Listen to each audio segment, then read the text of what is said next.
everyone's looking for the young guy. They're looking for McVay.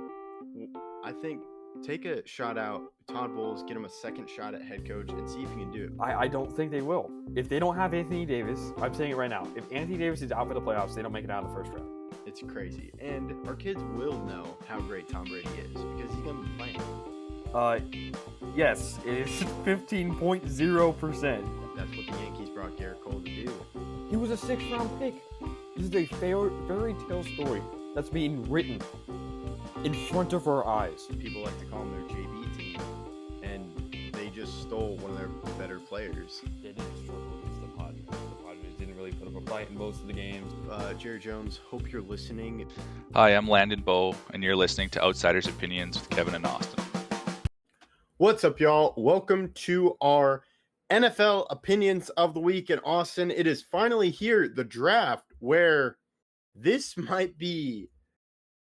It was difficult for me, Austin. I love doing draft stuff, and there are just so many ways the draft can go this year that I really struggled with what I expect. Mostly after I could see a change at number 2, but we'll get into that. But this is a wild NFL draft prediction.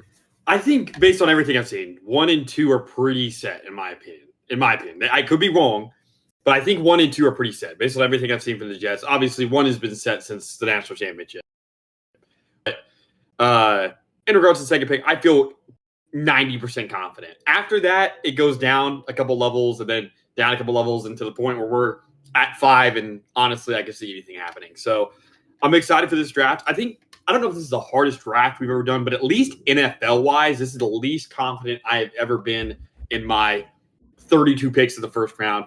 Now, to fully explain how the points work for this is the same as we've done for every draft. So while we changed up our prediction videos for seasons, we're not changing up anything here. It's the same as the basis, which is you get 1 point for having a team take a player at any pick. So if for some reason Mendoza were to go to the Raiders at 2, right, I would still get a point. Also, you get a point for having the right player at the right pick. So if the Cowboys were to trade up to 1 and take Mendoza, we would get a point. So if either of those two things happen, you get a point. And obviously, if both things happen, you get the right player at the right pick, you get 2 points. So that's where trades come in. If you think a trade's going to happen, you should have it in there. And the benefit is if that player still goes there and they don't get the trade off, well, then you still get a point. Or if they wait to make the trade or wait to make the pick into where their pick is and they get that player still, you still get a point. So there's plenty of opportunities to go up.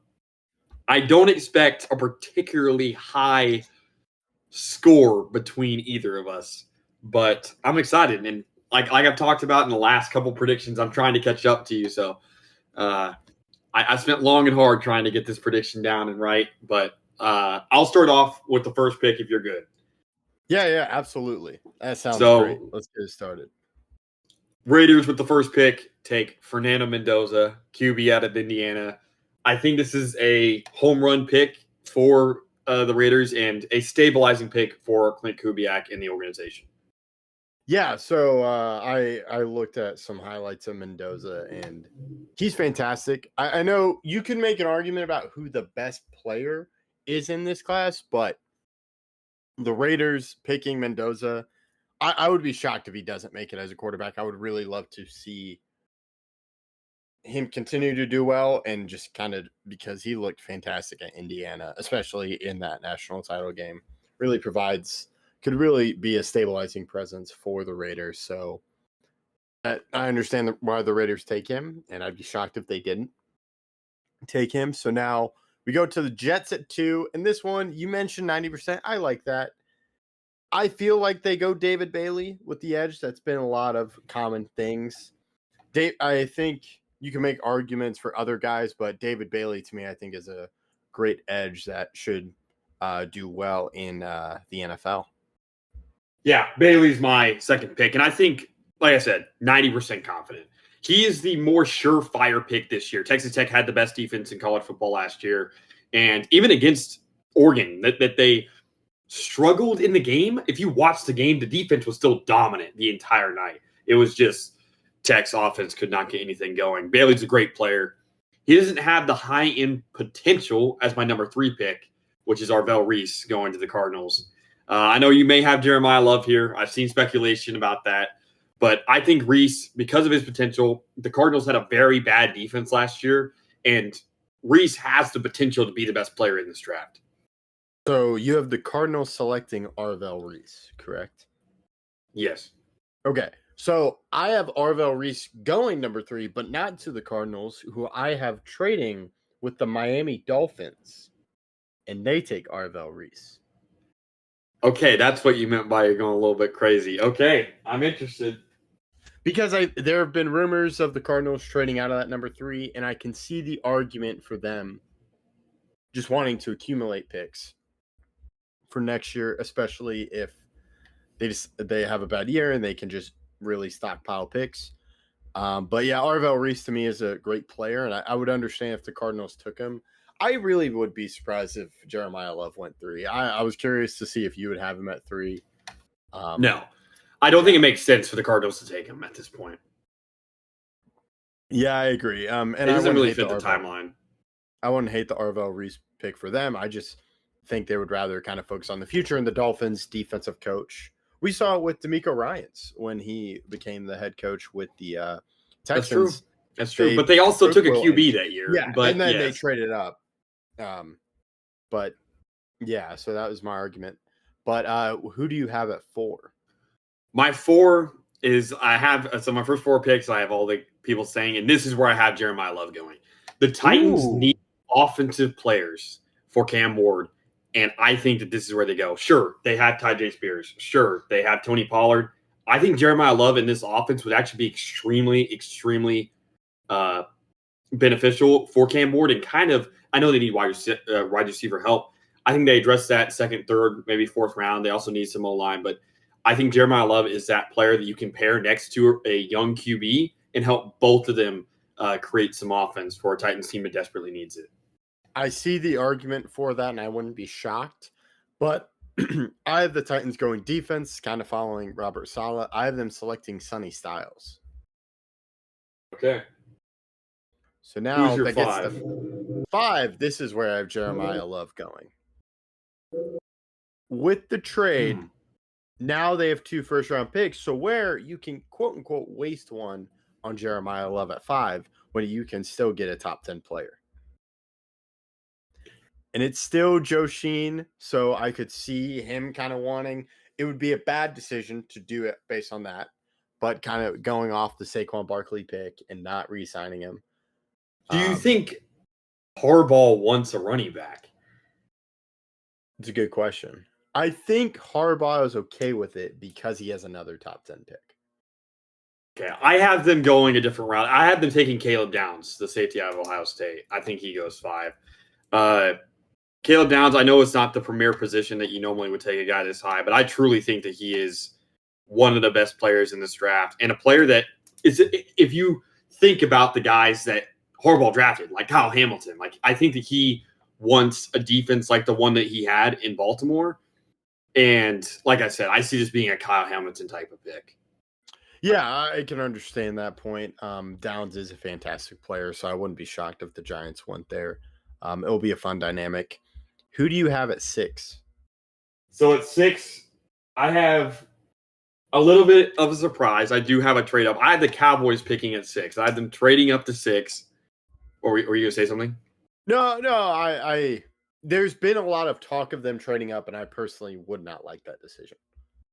Well, unfortunately, this is a prediction, right? It's not. I don't know if I'm not saying it should happen, but I have them. I think that it would. They need linebacker help, and I have them trading up and taking Sonny Styles. Ooh. Okay. Yeah, Sonny would you? Styles How opposed would you be if that happened? Well, so here's my problem with it: is they have put themselves in this corner because they have so many holes to fill, which is why, to me, you don't want to really trade up and get a guy. But Sonny Styles would be a great inside linebacker.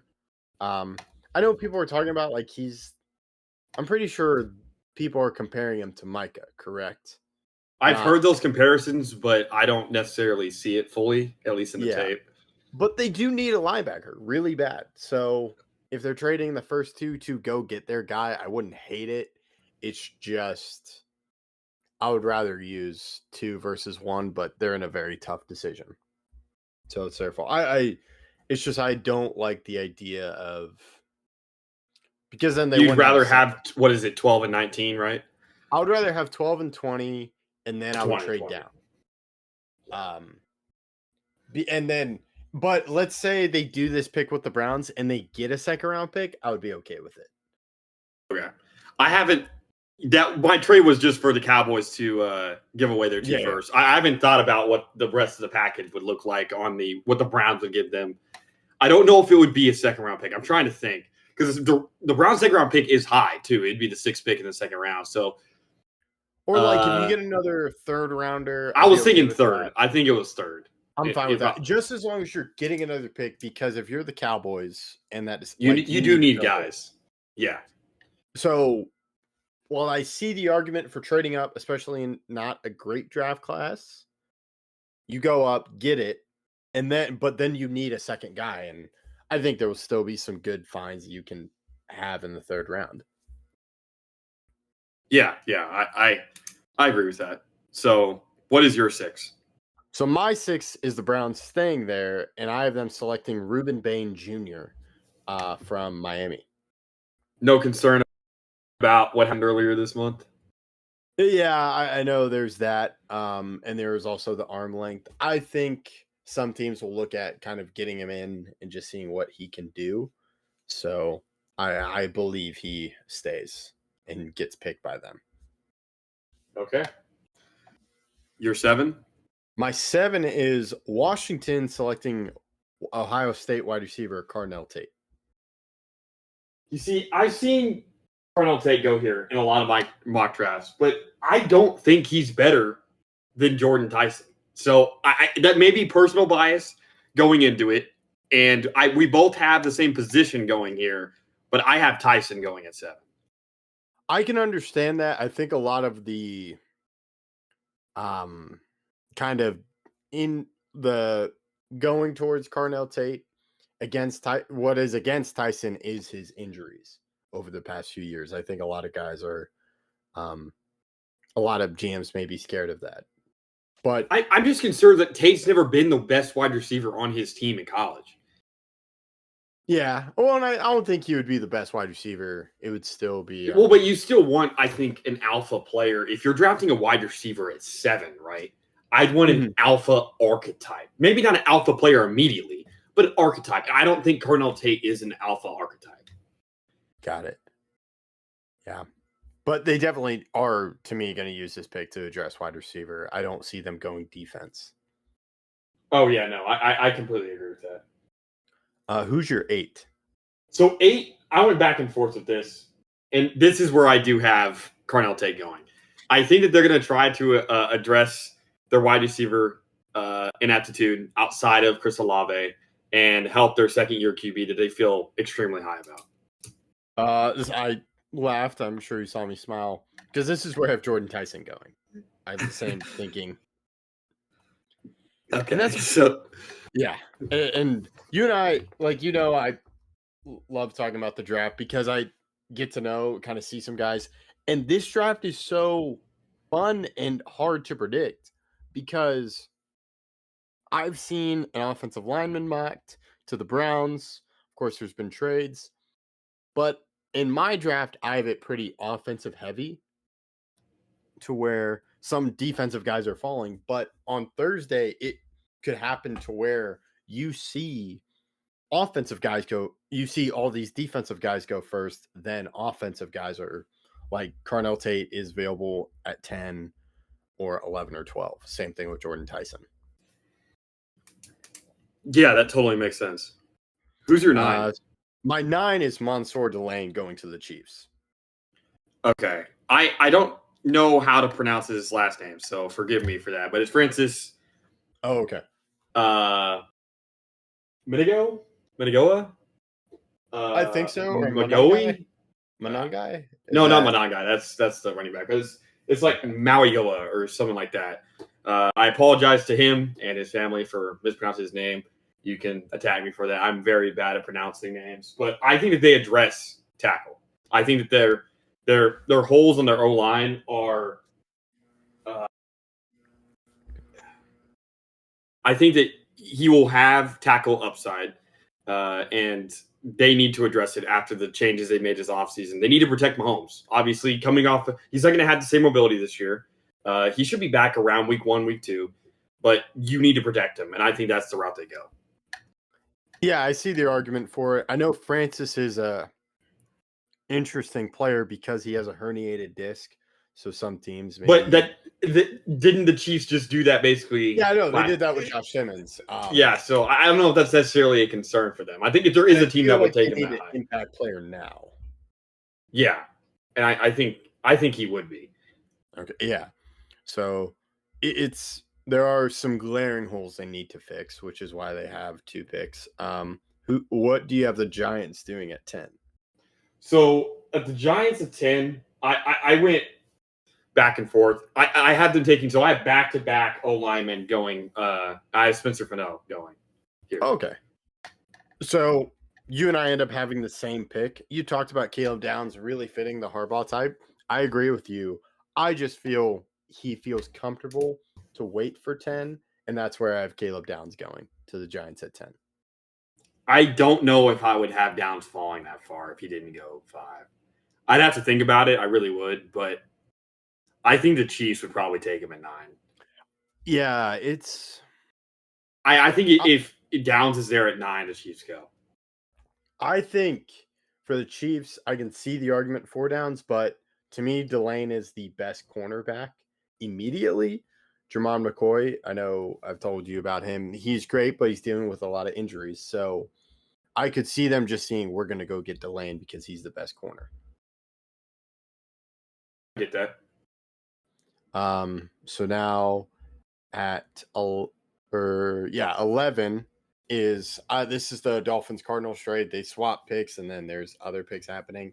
I have the Cardinals taking Spencer Fano. Okay. This is where I have Ruben Bain going, so I have him staying in Miami. Ooh, that'd be good. And yeah, I'm curious to see what Jeff Hafley does because, yes, he does have the incident, and I know a lot of teams are talking about just kind of his arm length, but I feel that can get overblown. So now this is the Browns pick for you, correct? Yes, this is the Browns pick, and I went back and forth with this one too because the Browns are in a weird spot. They just fired their head coach, but let me ask you this question. Do you think the Browns believe in Shedeur? Probably no. I don't. Okay. I have them believing in him and going Kenyon Sadiq, the tight end out of Oregon. Okay.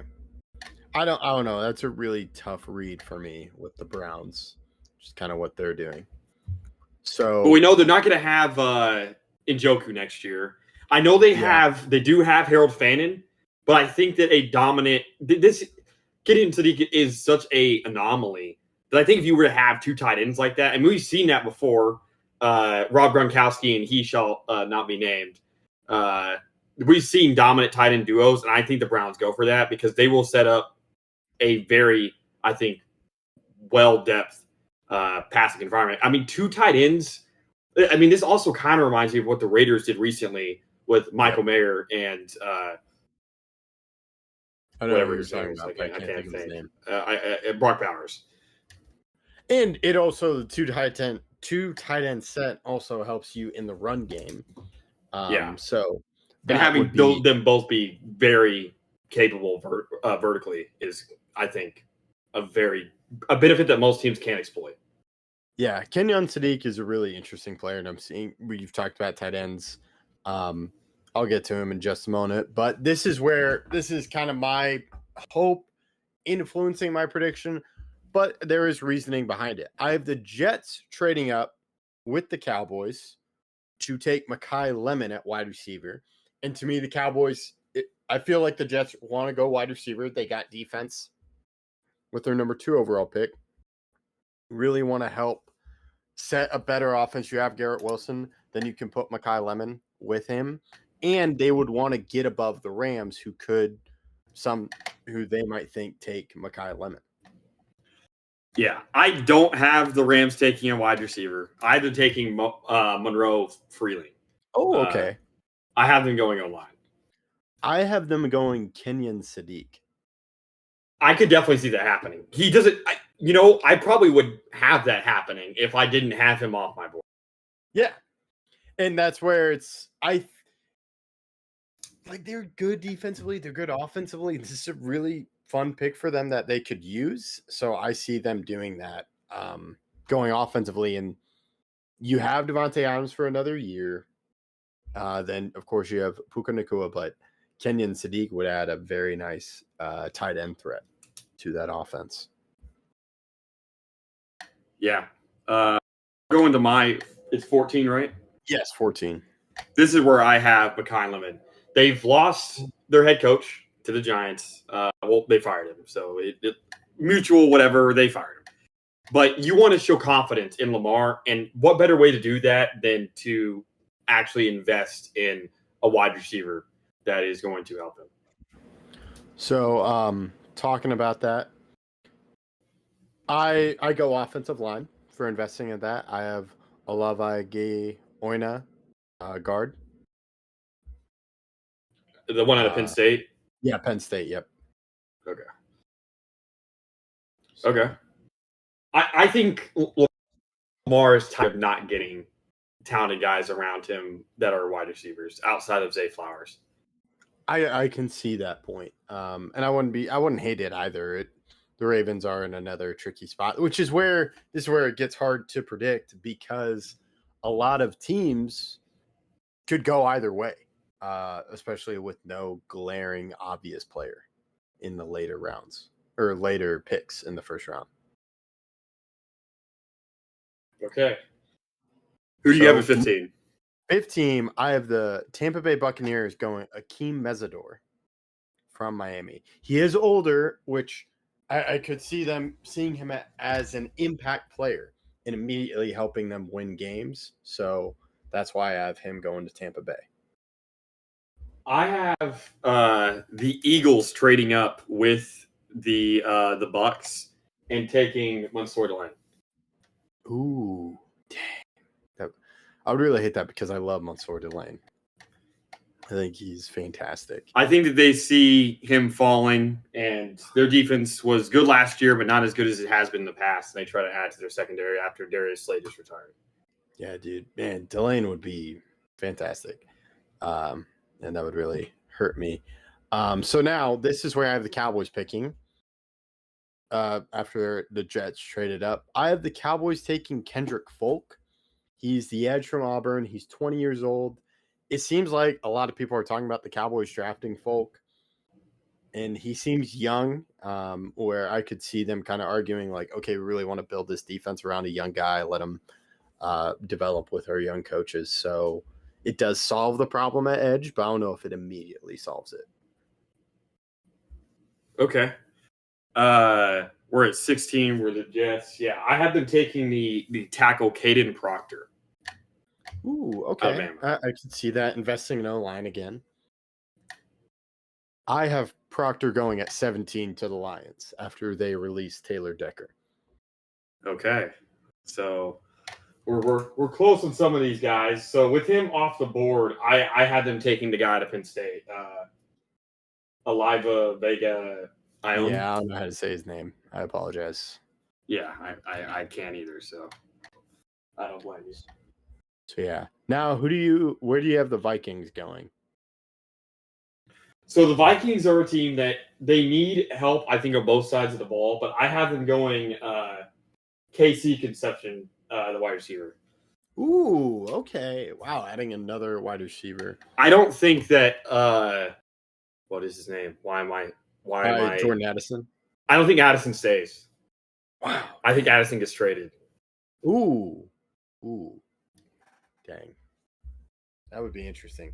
I have them going defensive side of the ball with Dylan Thieneman, the safety from Oregon. Makes sense. So now, oh wait, oh no, I have a double player here. But actually, oh shoot. I had the Panthers taking an offensive lineman, and I believe it is going to be Blake Miller from Clemson. Okay. I have the Panthers at 19 taking Jamal McCoy. Ooh, okay. Yeah, and that would make sense. McCoy is great. I have the Cowboys going corner as well, getting Brandon Cease from South Carolina. Okay, this is not the Cowboys pick for me. This is the Browns, so it's a little bit different. And I have them taking Denzel Boston, the wide receiver out of Washington, fully Oh, wow. investing into the offense. Yeah. So that is something where we could see that happen. With the Steelers, this is where I have them taking Monroe Feeling, the offensive tackle. Okay. I have them taking Dylan Dinneman out of Oregon, the safety. Okay. All right. Now, Chargers, I have them selecting Colton Hood, a cornerback from Tennessee. Okay. The Chargers are a weird team because of their injuries. It kind of, I think, messes up their needs. Because if you would have asked me like during the season what they needed, it was O-line because of how injured their O-line was. But I don't know necessarily if they draft O-line because O-line is a position that I think they have the guys there, but do they have the healthy guys there? I don't know. I have them going defense though and going Akeem Mesidor. Ooh, okay. Now this is where you're the Eagles trading up. I had the Eagles selecting Francis, the offensive tackle. I think his injury kind of questions make him fall, and the Eagles are a team that can handle falling down, handle a guy that needs time to recover from his injury. I have the Bucks taking safety Emmanuel McNeil Warren. Ooh, okay. All right. Now, what do you have happening at 24? So at 24, this is let me look. Let me pull it up. This is Browns. So we have this. This is also tough because I have them taking so many picks in the first round. Now I kind of got to a point where I was like, okay, what else do they need on the roster? And that's why I do think they would make that trade with the Cowboys if it was offered. Is that I think they're a team that desperately needs more picks. I have them going Caleb Banks out of Florida, the D tackle. Yeah. Ooh. Caleb Banks? Banks, yes, Caleb Banks. Oh, got it. I have a trade happening. You talk about the Browns. I think they're focused on the future, and they do have a lot of picks. I have them trading with the Los Angeles Rams, who secure their quarterback of the future, Ty Simpson. Okay, that's interesting. That's I could see that happening.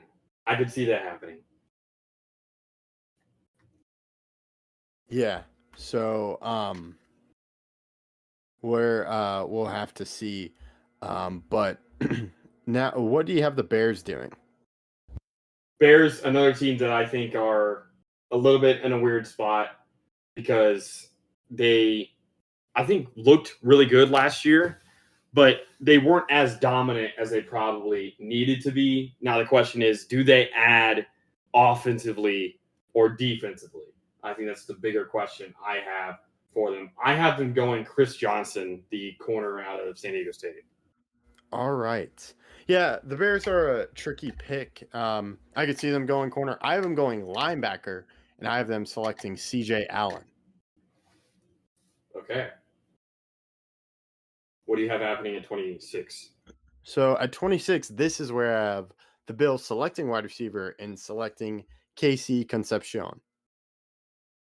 Okay. I have them boosting linebacker and going CJ Allen, who you just said. Ooh, okay. So never mind. We don't flip, but that is funny. This is now we're going to the Niners. I have them selecting Omar Cooper Jr. You and I are in agreement. Ooh, okay. I feel Is that like our Niners- first since pick 1? Or no, Yeah. pick 2, pick 2, pick 2, Yeah. pick 2, pick 2. Oh yeah, pick two. Yeah. All right, that's funny. Now the Texans, Avian Terrell from Clemson. Okay, we don't get continue it. That is unfortunate, but I had them going. I think you had this guy going a little bit earlier. I had them going to tackle out of Clemson, Blake Miller. Okay, I have them. That's the Texans. Now, 29, the Chiefs. I have them going offensive tackle. I know you had them going higher. I have them selecting Caleb Lomu. That's where you had the Chiefs going. You said Yes. I had them going edge and going T.J. Parker out of Clemson. Ooh, okay, I can see that. Where do you have the Dolphins? What do you have the Dolphins doing? So another Dolphins pick. It was a little bit difficult because my last Dolphins pick. Let me find it. 11. I had them going Ruben Bain. I had them adding on defense as well, and I have I think a 3 straight Clemson picks. I had them going Avian Terrell. Ooh, okay, all right. Now Patriots. I have them selecting Jermon McCoy from Tennessee. Okay. Where did I have Jerome McCoy? I had him going at 19. You had him going to 19. 19, yeah, to the Panthers. Yep. Yeah. So what do you have the Patriots doing? So Patriots, there is no way I did this unintentionally. There's no way I did this unintentionally. Oh. I had them taking Peter Woods. So I have 4 straight Clemson players. That's amazing. I don't have many Clemson players going. I'm curious to see what they do with defensive linemen. I'll let you also do your 32nd pick. So 32nd, these are the Seahawks. They did lose a little bit here. So and that should give a hint. I have them going Jadarian Price out of Notre Dame. Ooh, okay. Isn't that also a Notre Dame running back? Yeah. Notre Dame Okay. running back. Okay. Yeah, Price. Okay, got it. I wasn't sure if I didn't realize him and Love both came out at the same time. Yeah. Wow. Okay. This is where Seahawks don't have a lot of picks, so I have them trading out, and the Cardinals trade back in to the first round to select Garrett Nussmeier, the quarterback from LSU. Wow. You have him going round 1. Yeah, I know. Wow. It's tricky, but I could see the Cardinals getting very quarterback heavy. Okay. Interesting. All right. So very excited for it. We appreciate you listening to Outsiders Opinions. We're very excited to review it once it happens. So make sure you're following along for that. Thank you for listening to Outsiders Opinions.